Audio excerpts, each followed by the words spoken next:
이사비를 정말 터무니없이 뭐 1,000만 원, 1억 달라고 했던 분도 계시긴 해요. 전 이해가 되지 않고요. 그분의 잘못으로 경매가 된 거지 낙찰자가 잘못한 건 아니라는 거죠. 안녕하세요. 부동산 가르쳐주는 티처 부가티 킴입니다. 반갑습니다.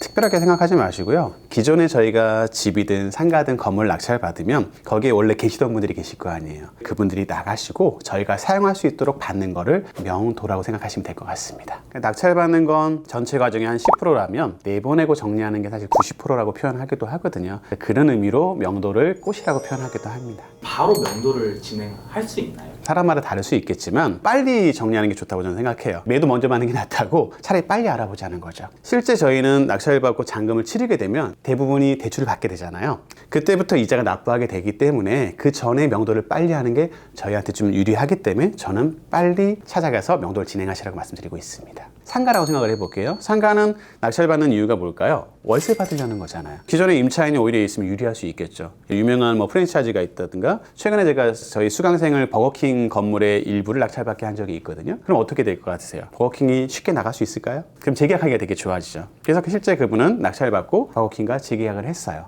그런 물건들 같은 경우가 우리가 원하는 상가의 월세 받기 위한 목적이잖아요. 근데 상가를 또 대부분 어려워하시는 이유 중에 하나는 임차인들이 다 좋은 것만은 아니에요. 10명의 세입자가 있다면 꼭 한두 명은 월세를 밀리거나 안 내는 분도 계시고 새로운 사람을 임차할 때 좋은 얘기를 안 하시는 경우가 좀 있어요. 상담해보면 느껴지는 게 있잖아요. 미리 예상해 보시는 것도 되게 좋은 방법인 것 같습니다. 저도 사실 처음에 그랬어요. 저도 20년 전에 처음에 할 때는 소유주가 있는 집이나 이런 걸 안 잡으려고 했었습니다. 왠지 제가 미안한 것 같고 잘못한 건 없는데 죄진 것 같기도 하고 낙찰자라고 하면은요 가장 높은 가격을 쓴 사람이 낙찰을 받는다는 거예요. 소유자라고 얘기를 할게요. 안타깝게도 3개월 이상 이자를 안 내셨을 때 경매가 된다고 말씀드렸잖아요. 그리고 사실 잔금을 치를 때까지도 갚으면 경매는 취하됩니다. 저번 시간에도 한번 말씀드렸지만 경제가 돌아가려면 은행이 대출해 준 걸 원금은 회수해야 은행도 안 망하는 거고 모든 경제가 돌아가는 거니까요. 그렇기 때문이라도 이건 진행이 돼야 되고 만약에 어떤 물건이 있는데 10억에 낙찰을 받았어요. 근데 2등은 9억에 입찰을 하는 사람이 있다고 치자고요. 그러면 제가 입찰 안 했다면 낙찰은 2등 9억이 됐겠죠.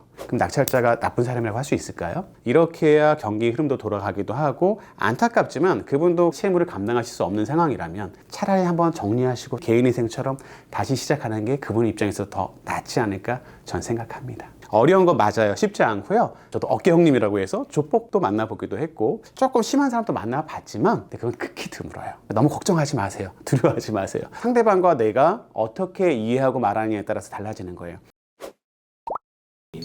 아니요, 절대 그런 건 없습니다. 전혀 법적으로도 그렇고 이사비를 줘야 되는 의무는 없습니다. 정말 제가 제일 화나는 케이스가 주변에서 이제 물어봤을 때 경매가 됐다고 무조건 이사비 받고 나가 이런 식으로 얘기하시는 분들이 계세요. 왜 받아야 되죠? 권리도 없고 의무도 없고 법에 정해져 있는 규칙도 없어요. 다만 그렇다더라라는 소문 자체로 어설프게 아시는 분들이 꼭 그런 충고를 하셔가지고 괜히 서로 마음만 상하는 거죠. 내 이자를 줄일 수 있고 그분이 빨리 나가서 나한테 기회비용이 생긴다는 정도로 해주는 건 괜찮지만 원래 이사비를 준다? 아니면 안 된다? 이런 거는 전혀 없습니다. 그리고 또 더 중요한 건 그분한테 시간을 드리는 거죠. 이제 낙찰자가 정해졌잖아요. 그걸 알려드려서 상대방도 마음의 준비를 하게 해드리는 거고요. 그리고 만나서 이분이 원하시는 게 뭔지, 시간이 좀 필요한 분이신지, 자금이 필요하신 분인지 파악하는 시간이 필요한데 가도 항상 만날 수 있는 건 아니겠죠. 그럼 없는 집에는 어떻게 하냐면 포스트잇이라든가 아니면 A4지 같은 데 미리 쳐놓으시면 돼요. 저 같은 경우는 이렇게 많이 합니다. 안녕하세요. 이번에 낙찰받은 누구누구입니다. 앞으로의 과정을 관련해서 상의를 하고 싶은데 좀 어려우시겠지만 연락 부탁드립니다. 뭐 이런 식으로 적어놓으면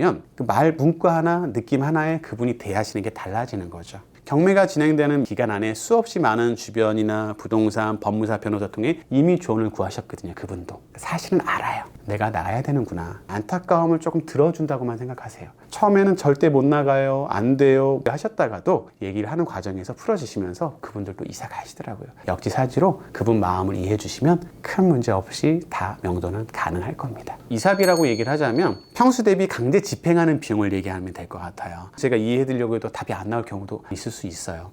그럴 경우에는 합법적인 법의 권리에 따라서 집행을 할 수 있습니다. 내보내는 걸 법원에서 해주시는 거예요. 집행관들이 와서. 그분들의 인건비라든가 비용이 있잖아요. 이런 기준을 말씀하시는 거예요. 차라리 그 비용을 이사 비용으로 주고 그냥 끝내자라는 얘기인 거고 원래 줄 의무는 없고 다만 편하게 유두리 있게 제가 빨리 명도 받아서 빨리 활용하기 위해서 이삽이라고 명목을 해서 그냥 드린다? 그냥 이렇게 생각하시면 될 것 같아요. 이걸 할 수 있는데 안 하는 게 좋아요. 해보면 힘들고 마음이 좋지는 않습니다. 그 안에 있는 짐을 다 드러내고 창고에 또 3개월 보관을 해야 되고, 물론 그 비용도 저희가 다시 청구해서 받을 수 있고 유체동산이라고 하거든요. 처분해서 가질 수도 있는데 그건 해보니까 좋지 않더라고요.